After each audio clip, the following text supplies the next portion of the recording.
할렐루야! 하나님 앞에 영광과 찬양을 올려드립니다. 우리가 잘 아는 유명한 존 갤버리에스는 미래 시대는 바로 불확성실 시대가 올 것이라고 예견을 했습니다. 그의 예견대로 세계는 지금 심각한 격변기에 놓여 있습니다. 정치, 경제, 사회, 환경뿐만 아니라 재앙에 가까운 자연 재해가 더해지면서 미래는 더욱더 불확실성이 더욱더 가중되고 있다, 이런 형국에 우리가 살아가고 있죠. 이처럼 어느 것 하나 확실한 것이 없는 현대를 살아가고 있는 세상에서 그 어떠한 상황이 벌어진다 하더라도 끝까지 살아남기 위하여 우리가 가져야 할 생존 무기가 있어야 한다고 주장들을 합니다. 아니, 확실한 미래를 열어가기 위해서 우리가 꼭 가져야 할 것이 하나 분명히 있다는 겁니다. 여러 가지 주장들이 있겠지만 서바이벌 크리에이티브라고 하는 책의 저자인 전경원 씨는 그것이 바로 뭐냐? 생존의 창의력이다, 이렇게 주장을 합니다. 그분 역시 제가 늘상 강조해왔던 것처럼 바로 이 화려한 스펙을 가지고 성공하는 시대는 벌써 지났다는 이야기입니다. 스마트 시대에 성공하는 사람은 오직 생존 창의력이 없이는 절대로 성공할 수 없다. 그래서 스티브 잡스나 빌 게이츠, 워런 버핏 같은 사람들도 기발한 생존 창의성을 가지고 21세기의 부의 지도를 완전히 바꾸어 버렸다고 이야기를 합니다. 그러나 창의력이 없는 사람은 아무리 성실하고 아무리 부지런하고 착한 사람이라 하더라도 미래가 불확실하게 된다는 겁니다. 미래의 생존까지 위협을 받을 수밖에 없다는 것. 왜냐? 창의력이 없는 사람은 날마다 고정관념의 틀 안에서 행동 양식도 항상 행동의 방향과 양식도 그 고정관념 틀 안에서 살아가기 때문에 항상 경쟁 대열에서 그냥 밀려나게 되는 거예요. 직장에서도 퇴출 1호 대상이 된다는 거예요. 그러니까 비루한 인생을 살 수밖에 없다는 거죠. 이런 사람은 대부분요 주체적 자아가 희미합니다. 그래서 분위기에 휩쓸리고 막 쏠림 현상을 이루게 된다는 거 아니겠어요? 이걸 김정은 교수는 쏠림 현상이라고 표현을 합니다. 유명한 사람이 TV에 나와가지고 뭐가 좋다, 이렇게 해야 성공한다, 이렇게 해야 건강한다, 대부분의 사람이 그쪽으로 싹 몰려버리게 된다는 거예요. 우리의 몸에 콩나물이 좋다 그러면 다음날 콩나물이 바닥이나 버리는 거야. 아무튼 시금치가 좋다, 밭에 있는 시금치까지 다 뜯어버리는 거야. 아무튼 근데 몇 년 전에 아침형 인간이라는 책이 나왔어요. 아침형 인간이 되어야 성공을 한다는 내용입니다. 그때 저녁형 인간들도 다 새벽에 일어나려고, 그래 맞아, 아침형에 돼야 성공하는 거요. 그러나 여러분, 아침에 일어난다고, 일찍 일어난다고 다 성공을 할 것 같으면 새벽에 일어나서 약수터 간 사람들은 다 돈 벌었게요? 약수터 간 사람은 전부 여러분 재벌 회장이 되었습니까? 그건 아니라는 거죠. 남들이 일찍 일어난다고, 물론 일찍 일어나야죠. 우리 어린 시절에 새 나라의 어린이 일찍 일어나야죠, 당연히. 근데 저 같은 경우는 내가 나중에 알았습니다. 저도 이 아침형이 되어보려고 얼마나 노력한지 몰라요. 근데 보면은 새벽에는 흐리멍텅 하는데요, 아주 저녁이 되면 눈이 바닥바닥 뜹니다. 저는 아마 경찰을 해서 112 차를 몰고 다니면 전혀 졸지 않았을 겁니다. 아무튼 제가 목사를 안 했으면 아마 나이트 이런 사업을 했으면 굉장히 좋았을 거예요. 저녁만 되면 눈이 퍼뜩퍼뜩합니다. 아무리 일찍 잠을 자려고 눈을 감아도 이런 생각 저런 생각, 그냥 모처럼요 눈이 퍼뜩퍼뜩 뜨는 겁니다. 어떤 글을 쓸 것인가, 야 내가 나중에 신문에 글 쓰면 이런 거 써야지, 설교하려면 내가 이런 거 해야지, 이게 아이디어가 떠오르니까 일어나서 또 이걸 메모책에다가 메모를 해놔야 된다 이겁니다. 그리고 나서 잠을 자려고 하면 또요 어떤 성도 생각이 납니다. 요즘 그 양반이 잘 안 보이던데, 그렇다고 저녁에 뭐 늦게 그냥 1시 2시 돼서 우리 또 뭐 여전산 부목사님 전화할 수도 없고, 그래서 내가 문자를 이제 보내놓습니다.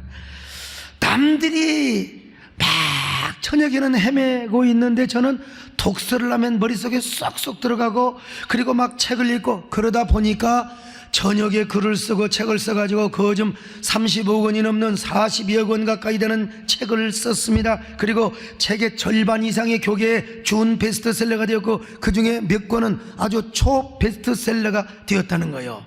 그런 야행성이 짙은 사람도 한동안 저도 아침형 인간이라는 책을 보고, 야 나는 완전히 성역이 다 틀렸다, 그래서 제가 아침형 인간으로 바꿨습니다. 그러다가 인생에 된소리를 한번 맞았어요. 그 된소리가 뭔 줄 아세요? 안면마비였어요.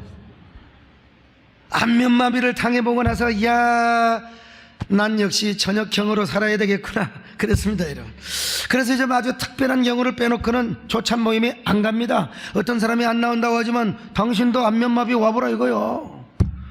수많은 예술작가나 작가들 중에도 야행성이 넘치는 저녁형 인간도 있다는 걸 알아야 됩니다. 한동안 식당가에 조개구이가 유명했다고 합니다. 그러니까 너나 막 조개집을 막 차리는 겁니다. 그러다가 이제 찜닭으로 바뀌었답니다. 그러더니 금세 참치집이 붐을 일으켰답니다. 싼 아주 저가의 참치집이요. 그러다가 요즘은요 불닭, 매운 닭이라고 들어보셨습니까? 후다닥이라고 하는 겁니다, 여러분요. 닭이 죽을 때 후다닥 하는 게 성질 급해서 죽은 건데, 요 매운 닭이 유명하다는 것입니다. 이게 뭐냐? 이게 소위 말하면 쏠림 현상이라는 거예요. 그런데 이 매운 닭이 도대체 어디까지 갈 것인가? 이게 이제 이 문화 인류학자들, 심리학자들의 관심인데요. 근데 이런 쏠림 현상에서 제일 손해보는 사람이 어떤 사람이냐? 막차 타는 사람입니다. 막차 타는 사람이요. 남들이 잘 된다고 하니까 막 막차를 타요. 그러다가 쫄딱 해버리는 겁니다. 김연아 선수가 대한민국의 이름을 얼마나 빛내줬는지 몰라요. 근데 김연아 선수가 피겨스케이팅을 한다고 해서 그래서 세계적인 스타 되니까 딸 가진 부모는 다 내 딸을 그렇게 키우고 싶은 거예요. 박세리 선수가 골프로 유명해지고 박태환 선수가 수영으로 유명해지니까 너나 나나 골프, 우리 교회도 골프 연예대들이 많았어요. 그러다가 나중에 나이 먹으니까 공부로 돌아오더라고. 골프가 그 쉬운 게 아닙니다. 쏠림 현상이라고 하는 겁니다, 여러분. 왜 그렇습니까? 주체적 자아가 희미하고 창의성이 없다 보니까 그런 쏠림 현상을 이루게 된다는 것입니다. 여러분, 레밍 이펙트라는 말을 들어보셨습니까? 이 레밍이라고 하는 조그만한 동물들이 있는데 이놈들은요 막 떼거리로 다닙니다. 근데 이놈들이 3년 4년 만에 한 번씩 집단적으로 자살을 해버리는 거예요. 왜 그러느냐? 앞에 가는 놈이 막 정신도 없이 얼마나 생각 없이 질주를 하는지 몰라. 영웅심이 있어가지고 동물이 세계시도요 다 자기가 말이요 그냥 대장을 하려고 하는 거예요. 그냥 죽어라 질주를 하는데 그 뒤에서 그냥 떼거리로 따라오거든요. 근데 뛰어가다 보니까 앞에 절벽이 있는 거야. 그래서 몸을 돌이키려고 보니까 이놈들이 그냥 하도 달려오니까 어쩔 수 없이 절벽에 다 떨어져 버리는 거요. 그래서 절벽에 떨어가지고 막 대가리가 깨져 아니면은 막 바다에 다 떨어져 가지고 수장이 되어버린다 이 말이요. 그런데 여러분, 이런 일들이 바로 우리가 사는 인간 세계에도 있다 이 말입니다.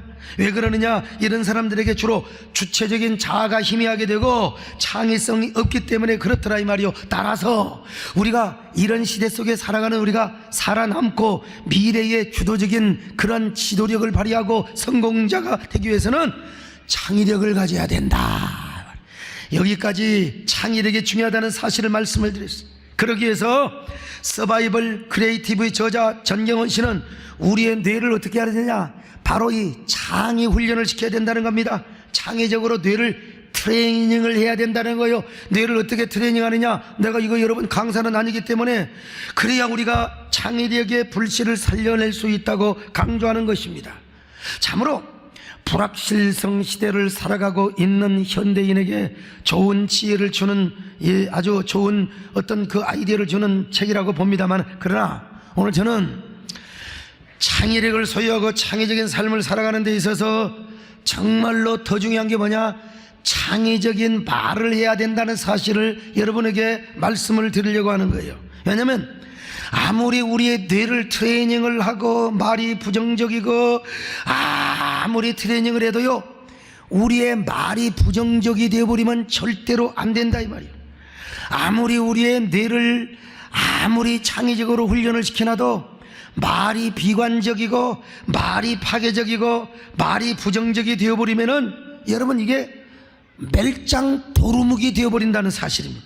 말에는 뭐가 있다고 그랬어요? 각인력이 있고 견인력이 있고 그리고 성취력이 있다고 있지 않습니까? 그러므로 우리가 창의적인 말을 하면은 우리는 당연히 창의적인 인생을 살아갈 수밖에 없는 것입니다. 따라서 우리 그리스도인은 창의적인 말을 많이 하시기를 주의 이름으로 축원합니다.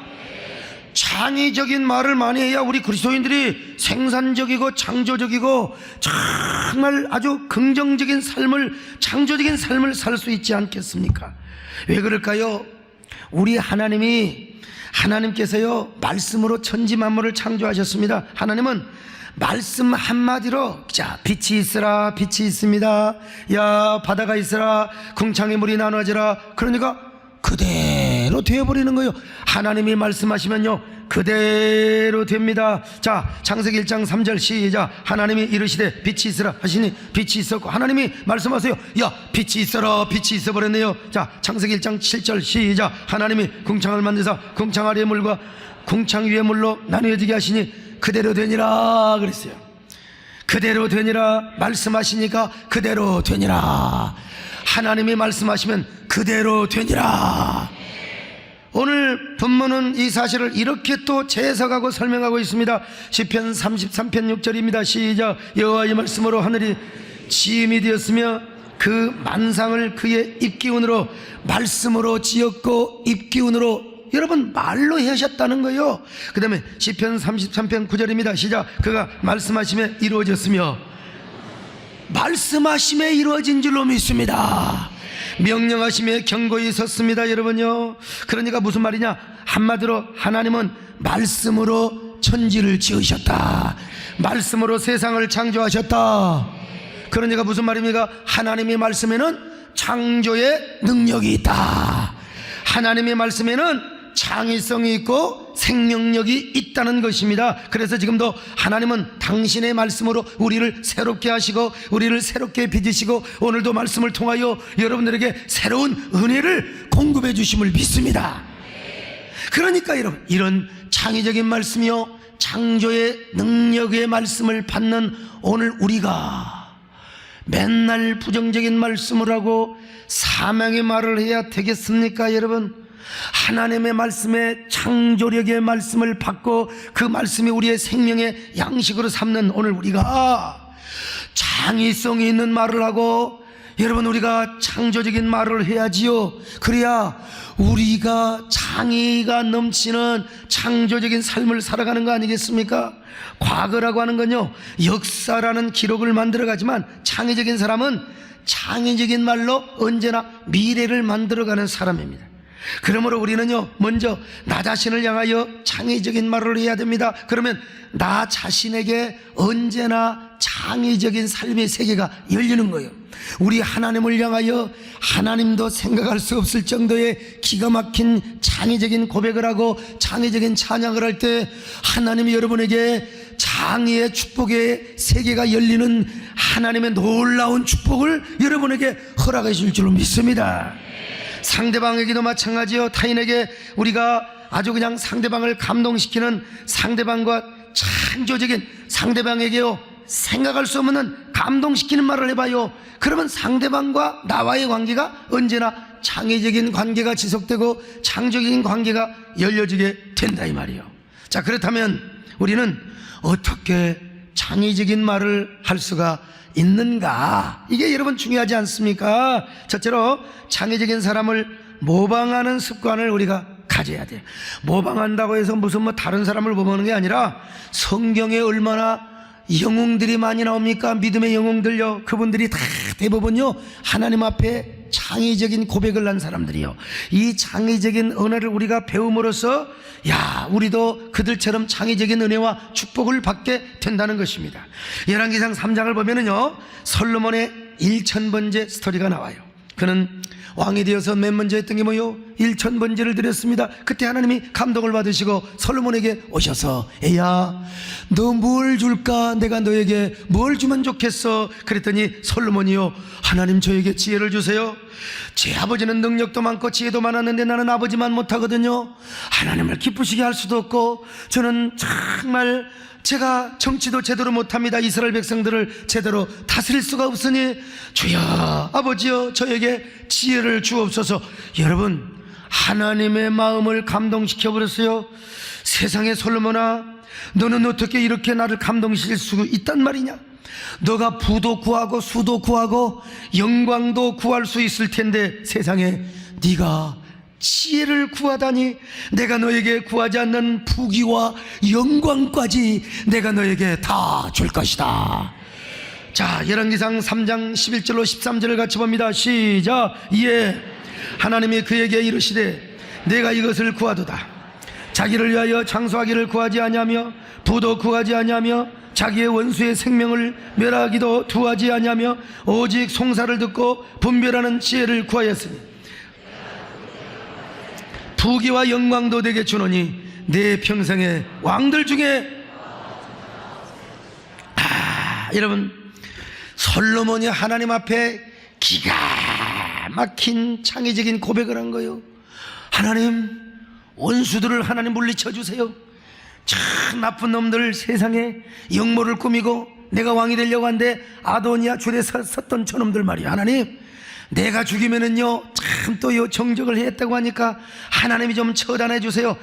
별기도 다 할 수 있을 거예요. 하나님, 저에게 이런 사람 붙여주시고 하나님 이런 축복을 주시고, 그런데 절대로 그러지 않았어요. 하나님, 저에게 지혜를 주셔서 하나님을 기쁘게 하시고, 그리고 내 아버지보다도 이스라엘 백성들을 잘 다스릴 수 있도록 지혜를 주시옵소서. 그럴 때 하나님이 감동을 먹어버렸습니다. 할렐루야. 여러분도 이런 창의적인 고백으로 하나님을 감동시키시기를 축원합니다. 기도는 하루에 어떤 사람은 10시간도 한다고, 근데 10시간을 그렇게 기도하면서 왜 그 모양으로 살아가는지 모르겠어. 그냥 여러분, 기도를 한두 시간 해도요 하나님을 감동시키는 기도를 하시기를 바랍니다. 감동을 시켜봐요. 어떻게 하면 하나님을 감동시킬까? 좀 이렇게 머리를 써가면서 창의적인 감동을 가지고 기도를 하시기를 바랍니다. 그냥 그러면 하나님이 그냥 여러분에게 쏟아지게 부어주신 줄로 믿습니다. 사무엘상 25장에 보면은 나발이라고 하는 자에 대한 이야기가 소개되고 있습니다. 그는 바란 광야에서 목축업을 하고 있었습니다. 그때 목장을 할 때에 다윗이가 그 목장을 봐줬어요. 왜냐하면 그 광야에는요, 바란 광야에는 막 게릴라 같은 깡패 도둑놈들이 다니면서 막 약탈을 하고 막 얼마나 강탈을 하는지 몰라요. 그때 이제 다윗이가 쫄병들과 함께, 야, 니들은 여기 목장 건들면 안 돼? 이래가지고 이렇게 도와줬다 이 말이요. 그러면은 그렇게 보호하고 도와주는 사람들에게 일종의 보호세 같은 이 돈을 주거든요. 양털을 자를 때 양털의 일부를 줘요. 근데 다윗이는 여러 사람을 식솔들을 거느리고 살다 보니까 양식이 떨어졌어요. 포도주, 고기, 떡, 무화과 이런 게 필요해서 그 쫄병들에게 보냈습니다. 제발 나에게 양털보다는 좀 양식을 좀 도와달라고. 그랬더니 나발이 세상에 뭐라고 말합니까? 완전히 다윗을 우습게 여기는 거요. 다윗을 얼마나 무시하는지요. 다윗이 누구가 한데 내가 그를 도와줘? 그는 사울을 배신한 놈 아니야? 난 배신자는 못 도와줘 말이요. 이게 주기가 싫으니까 배신자 이야기를 하는 겁니다. 지금 나는 사울 편에 섰다, 함부로 말이야 나한테 양식 도와다지 말라, 이 말을 들었던 다윗이가 얼마나 열이 받았겠습니까? 다윗도요, 다윗이거니와 세상의 다윗과 그의 종자들은요, 나발의 목장을 완전히 부셔버리고 박살내버리려고 목장에 결투를 하기 위하여 지금 공격을 하러 가고 있었어요. 이 정보를 들었던 나발의 아내 아비가일이라는 여자가 있어요. 이 여자가요, 세상에 우리 남편이 이렇게 멍텅구리여가지고 이제 목장 다 절단나게 생겼다. 그래서 막 어서 떡을 굽고요, 양을 잡고 포도주와 건포도와 무화과 뭉치를 나귀에 가득 담고서 공격해오는 양, 그 다윗을 영접으로 막 하는 겁니다. 양 같은 마음으로, 얼마나 유술한 모습으로요, 그녀가 얼마나 지혜로운지 그 다윗 앞에 엎드려가지고 얼굴을 땅에 대면서 이렇게 말합니다. 다윗 내 주여, 이 쥐약을 내게로 돌려주시옵소서. 원래 우리 남편은요, 불량하고 멍청하고 모질입니다. 오죽하면 그의 이름이 나발이겠습니까? 나발 같은 놈을요 용서하시고, 제가요 그걸 미리 알았더라면요 정말 이 소년들을 그냥 보내지는 않았을 것입니다. 그러니 내 주여, 피를 친히 흘려 보복하시는 일을 절대로 거두어 주시길 바랍니다. 훗날 왕이 나중에 이스라엘의 왕이 될 텐데요, 만약에 무지한 자의 피를 흘렸다고 소문나면 어떻게 되겠습니까? 이스라엘의 왕이 되실 때에 그런 소리를 들으시면 안 되지요. 그러니 적지만 제가 가져온 양식을 받으시고 너그러이 용서해 주시기를 바랍니다. 그리고 언젠가 하나님께서 내 주를 후대하셔서 이스라엘의 왕이 되시는 날 이 못난 여정을 생각해 주시기를 바라옵니다. 저는 이렇게 목이 쉬었지만 아마 이 아비가일이라는 여자는요 얼마나 지혜로운 여자인지요. 얼굴도 이쁘죠. 내가 보니까 얼굴도 이뻤던 것 같아요. 마음도 참하지요. 목소리도 좋지요. 말도 잘하지요. 와, 다윗이가 그 창의적인 말을 듣고요 기가 막히게 감동을 받아버렸어요. 완전요 뿅 갔어요 다윗이가. 그래서 다윗이가 이렇게 말합니다. 아비가일을 향하여, 이야, 그대를 보내어 나를 영접하게 하신 하나님을 찬송할지로다. 야, 남자 마음에 이렇게 그냥 헬까닥해요. 아무리 그런다고, 아니면 그런다고 지금 그 여자 남편 박살내러 전부 다 쳐 죽이려고 가고 있는데, 여자가 내 주 왕이여 그런다고 세상에 그 한마디에 다윗이가 뿅 가가지고 그대를 보내어 나를 영접하게 하신 하나님을 찬송할지로다. 얼마나 지혜로운 여자요, 얼마나 총명한 여자였으면 그랬느냐 이 말이요. 그대야말로 나로 하여금 피를 흘리는 것을 막았으며 복수하는 것을 막았으니 그대의 아름다움이 크도다. 그대 말을 듣고 내가 그대의 남편 나발을 용서하노라. 일 후에 여러분, 하나님이 나발을 쳐버렸네. 그래서 나발이 죽어버렸어요. 나발이 죽자 다윗은 자신을 선대하고 따뜻하게 맞아주었던 나발의 아내 아비가일을 자신의 아내로 삼습니다. 자, 25장 41절로 42절 같이 읽습니다. 시작. 아비가일이 일어나 몸을 굽혀 얼굴을 땅에 대고 이르되 내 주의 여종은 내 주의 전령들의 발 씻길 종이니이다 하고 아비가일이 급히 일어나서 나귀를 타고 그를 뒤따르는 처녀 5과 함께 다윗의 전령들을 따라가서 다윗의 아내가 되니라. 창의적인 말을 하는데 좀 우리가 모방을 하자 이겁니다, 여러분요.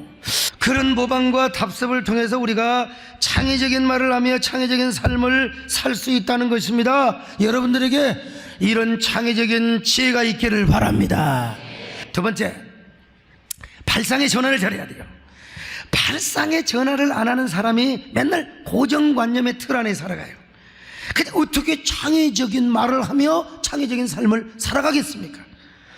초등학교 국어에서요, 초등학교에서 국어와 바른생활 시험을 쳤는데 엽기 답안이 나왔다는 것입니다. 불행한 일이 거듭 겹치는 말을 표현하는 사자성어는 무엇이냐? 여러분, 이거 당연히 설상가상 아닙니까? 근데 설상가상을 다 알 수는 없습니다. 그래서 이런 대답이 나왔습니다. 설사가 또 엽기 대답이죠. 설사가 나오면 안 된다는 것이죠. 얼마나 황당합니까? 그러나 그래도 고정관념을 깨고 창의적으로 발상의 전환을 하는 이런 아이들이 나중에 큰 인물이 될 수도 있다는 것입니다. 보통 사람들은요, 자기 생각을 자주 고정화하고 국역화하려고 합니다. 그리고 행동 양식도 그 안에서만 하려고 합니다. 그러니 무슨 발전이 있고 창의력이 있겠습니까? 이거 성실하고 착해도요, 법 없이 사는 사람도 경쟁력이 떨어져 버리는 거예요. 이 발상의 전환을 해야 된다 이겁니다. 항상 다르게 보고 다르게 생각하고 같은 사건도 새롭게 경험하고 그래야 된다고 했잖아요. 그럴 때 창조적인 말을 할 수가 있고 창의적인 삶을 살 수가 있다는 것입니다. 성경은 그러한 사실을 더더욱 강조하고 있지 않습니까? 그래서 정말 고난을 당하고 역경을 당할 때 보통 사람들은요, 다 주저앉아 버려 원망합니다. 믿음이 적은 사람들도 하나님을 말이요 탄식하고 절망합니다. 그러나 진정으로 은혜 받은 하나님의 사람들은 뭐라고 말합니까? 고난당하는 것이 내게 유익입니다. 고난당하는 것이 내게 축복입니다. 왜냐? 고난을 통하여 내가 하나님과 가까워지고 하나님의 은혜와 말씀이 천천금원보다 더 귀하게 느껴지기 때문에 그렇습니다. 시편 119편 71절부터 시작. 고난당하는 것이 내게 유익이라. 이로 말미암아 내가 주의 율례들을 배우게 되었나이다. 주의 입의 법이 내게는 천천금원보다 좋으니이다. 시편 73편 28절 시작. 하나님께 가까이함이 내게 복이라. 내가 주 여호와를 나의 피난처로 삼아 주의 모든 행적을 전파하리다. 그렇습니다, 여러분. 고난당하는 것이 내게 유익이고, 왜? 하나님을 가까이 하기 때문에. 그 고난 때문에 우리가 주의 율례를 배웠어요. 더구나 우리는 예수 그리스도의 구속으로 새로운 지음받은 존재입니다. 그러니까 우리는요, 새 사람의 눈과 마음을 가지고 마인드를 가지고 바라봐야 돼요. 예수님의 안경을 쓰고 모든 사건을 바라봐야 돼요. 그럴 때 우리는 창의적인 사고가 생기고 창의적인 말을 할 수가 있는 겁니다. 로마서 8장 28절에 보니까 뭐라고 말합니까? 모든 것이 합력하여 선을 이루어요. 선을 이루니까 그 고통 속에서 우리는 또 창의적인 축복을 발견하고 창의적인 영감을 얻게 되는 거예요. 그러므로 여러분 항상 발상의 전환을 잘 하시기를 바랍니다. 3차원에서만 생각하면요, 항상 이성적인 논리, 이거 나는 다 틀렸다 끝났다, 아닙니다. 하나님은요, 오히려 다 끝났다고 하는 그러한 상황 속에서 역전 드라마를 이루어 주시는 분입니다. 패자 부활전의 영광으로 우리를 등극하게 하시는 하나님이십니다. 우리를 더 역전의 나래를 타고 성공의 주인공이 되게 하시는 하나님, 이제부터 시작임을 믿습니다. 새 은혜가 시작된다 이거요. 11월이 되었어요. 올 한 해도 진짜 죽어라 뛰었습니다. 그런데 우리 재정은 한 5, 6%, 우리 일반적으로 한 7, 8% 성장한 것 같아요. 20%, 30% 성장할 때도 있었는데, 어떨 때는 막 200% 성장할 때도 있었는데, 요즘 경제도 힘들고 한국교회가 참 힘들어. 대부분 다 마이너스고 정체고. 그래도 여러분 우리는 거점 10%대 가까이 성장했다고 하는 게 대단하지만 나는 양이 안 찹니다. 마음이 허전했어요. 벌써 11월 1일이 어제요. 도대체 나는 뭘 했단 말인가? 내가 뭘 했단 말인가? 벌써 이렇게 세월이 빨리 가버렸어. 그러다가 다시 마음을 바꿨어요. 아니야, 아직도 2달이나 남아있어요. 우리 성도들에게 하나님이여 정말로 축복의 배락이 치게 하여 주시옵소서. 더 많은 헌신자들이 나오게 하여 주옵소서. 2달 동안 우리 열심히 할 수 있기를 바랍니다. 요즘 강팍에서 전도도 힘들다고 하지만 그런 아니요, 강팍할수록 하나님의 역사가 더 나타날 줄로 믿습니다. 하나님의 새로운 은혜가 더 있을 줄로 믿습니다. 이렇게 생각에 발상에 전환을 하자 이거요. 아니 내게 돈 10만 원밖에 없네, 10만 원 갖고 뭐래요? 아니요, 아직도 내게는 10만 원이 있다. 10만 원 가지고 큰일 할 수 있다. 할렐루야. 이럴 수 있는 거 아닙니까? 발상에 전환을 하면은 창의적인 말이 나오게 되어 있습니다. 아멘. 그리고 우리는 창의적인 역사를 우리가 행할 수가 있는 겁니다. 여러분들이 이런 성도 되시기를 축원합니다. 세 번째로 창의적인 감동과 영감을 얻어야 돼요. 모방하고 아무리 발상의 전환을 한다 하더라도 거기는 한계가 있습니다. 로버트 슐러 목사님이 적극적인 사고방식 한국에서 강의하다가 갑자기 전화를 오더니 얼굴이 획 달라져 버렸어요. 사랑하는 딸내미가 교통사고가 나서 반신불수가 될 정도로 돼버렸어요.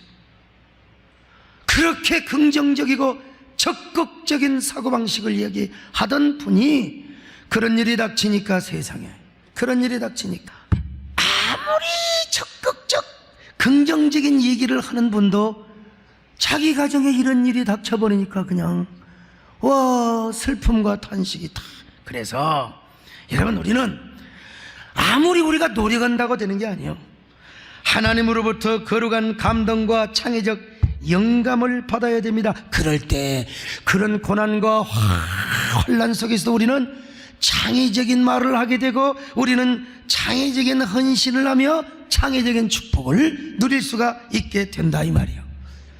제가 보기에요, 구약에서 창의적 감동을 잘 받은 사람이 누구냐? 다윗인 것 같습니다. 그런데 신약에서는 누구냐? 마리아야, 마리아. 예수님께서 십자가에 죽으러 예루살렘으로 가시는 길에 잠시 베다니를 들리셨는데, 그때까지만 해도 제자들이요, 왜 예수님이 십자가에 죽어? 그 말도 안 돼. 십자가에 죽는 이유도 몰랐어요. 근데 누구만 알았습니까?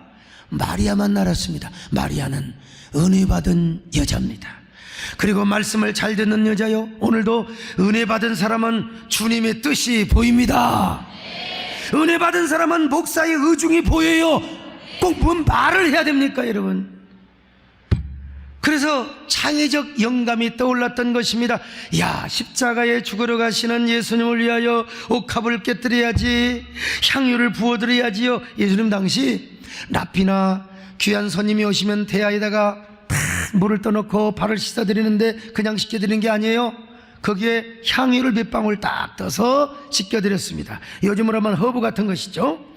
그런데 생명의 은인이 오거나 평생 자신의 순결을 바칠 남자에게는 옥합을 통째로 깨뜨려버린다 이 말이에요.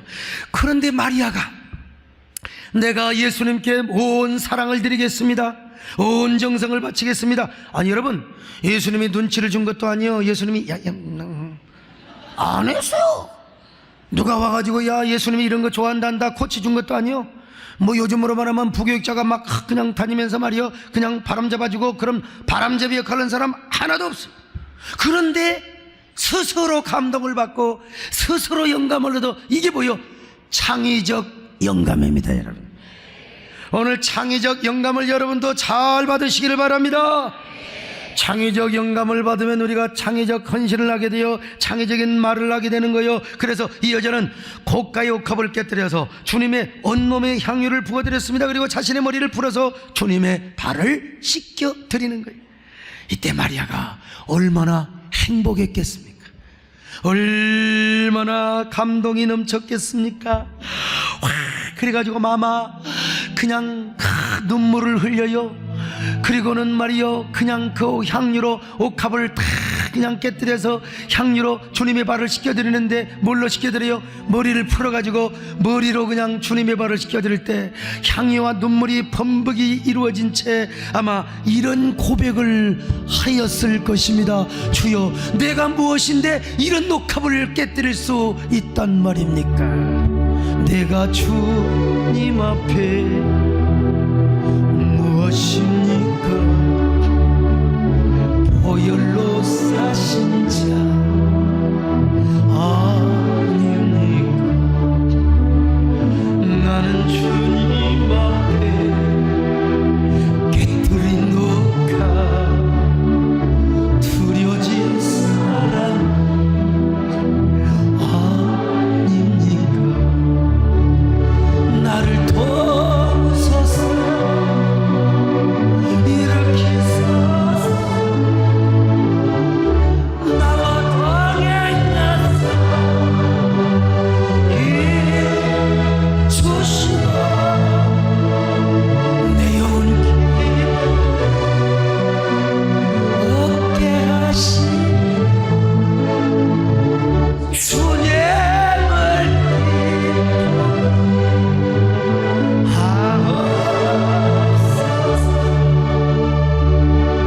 주 예수께 내 정성 바치니 주 날 위해 크게 하신 몸부이사 이 내 몸 피값 사셨으니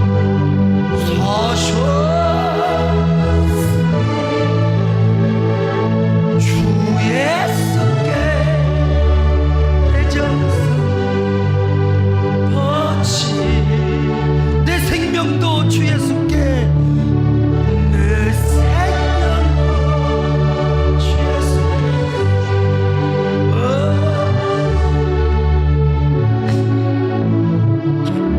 여러분, 이때 주님이 너무나 감동을 받으셨어요. 이 창의적인 행동에 주님께서요, 야, 주님도 창의적인 말을 하신 거요. 이런 말 들을지도 몰랐어요. 주님이 하실 줄도 몰랐어요. 아, 이 세상에 온 천하에 복음이 전파되는 곳마다 어디서나 이 여자의 행한 일도 바라여 저를 기억하여야 하리라. 자, 한번 읽어봅니다. 마태복음 26, 13절 시작. 내가 진실로 너에게 이르노니 온 천하에 어디서든 이 복음이 전파되는 곳에는 이 여자가 행한 일도 말하여 그를 기억하여야 하리라. 그녀를 기억하여야 하리라. 무슨 말입니까 여러분? 온 천하에 복음이 전파되면은 교회가 세워져요. 교회가 세워지면은 일꾼이 세워질 거 아니겠어요? 모든 일꾼들은 이런 사람이 돼야 된다 이 말이요. 그러니까 세계적인 명예와 귀감을 얻는 축복을 받았어요. 여러분이 이런 마리아와 같은 창의적 영감을 소유하시길 바랍니다. 그러려면 먼저 은혜부터 받아야 돼요. 은혜부터요. 말씀을 잘 들어야 됩니다. 그러면 창의적인 감동이 생겨요. 이 창의적인 감동을 헌신하는 게 뭐요? 이게 옥합의 사건입니다 여러분요. 그러면 하나님은요, 그거 받아먹고 모르는 체 하시는 머그땡하신 하나님이냐? 창의적인 복을 주십니다. 창의적인 축복을 주시는 거예요. 난 여러분 참 그래도 부족하지만 하나님을 감동시키는 지혜가 있습니다 여러분.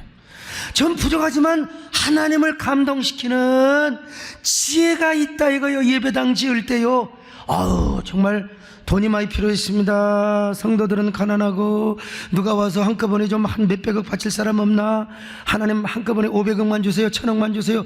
그런 마음 가득하지만요, 제가 하나님 앞에 물어보지도 않아요 하나님. 그래서 제가 강단에 엎드려서 하나님 저한테 좀 물어봐 주세요. 서목사 너는 뭐가 필요하느냐 물어봐 주세요. 그래서 제가 또 혼자 자작극을 했어요. 하나님 저는요 500억 필요도 없습니다. 주님 한 분으로 족합니다. 주님 한 분으로 족합니다. 그랬더니 하나님이 그냥 다른 것까지 다 주셨어요. 하여간 우리 하나님을 감동시킬 수 있는 아주 지혜를 얻으시기를 바랍니다. 마지막 네 번째로 생명 중심의 패러다임을 가져야 돼요. 여러분, 생명을 중시하면요 상대방의 인격을 중시하게 되는 겁니다. 절대로 인격살인하지 않는, 여러분 우리가 너무 사명을 감당하고 너무 열심히 하다 보면요 막 경쟁이 치열하게 되는데 누구는 어떻고 누구는 어떻고 이거 안 돼요. 그렇게 되면 그 말이 악순환이 되어서 아무리 은혜스러운 교회도요 말 가지고 마귀가 장난을 칠 수 있어요. 여러분 할 수 있으면 어지간한 사람들, 그 사람이 없어도 내가 그 사람 없는 곳에서 그 사람을 칭찬하고 창의적인 얘기를 한번 해보세요. 그 말은요 제곱 더블 포션으로 돌아다니다가 나한테는요 제곱 8성으로 돌아오게 되어 있습니다. 이 창의적인 언어가 거룩한 선순환의 역사를 이룬다 이 말이죠. 그러니까 교회가 창의적 공동체를 이루게 되는 거예요. 할렐루야. 우리 창의적인 언어의 순환 관계가 이루어져야 돼. 할렐루야. 우리 세대교는 언제나 이런 교회를 이루시기를 주님의 이름으로 축원합니다. 이 창의적인 언어의 축복이 사회와 이웃으로도 퍼져나갈 수 있기를 바랍니다.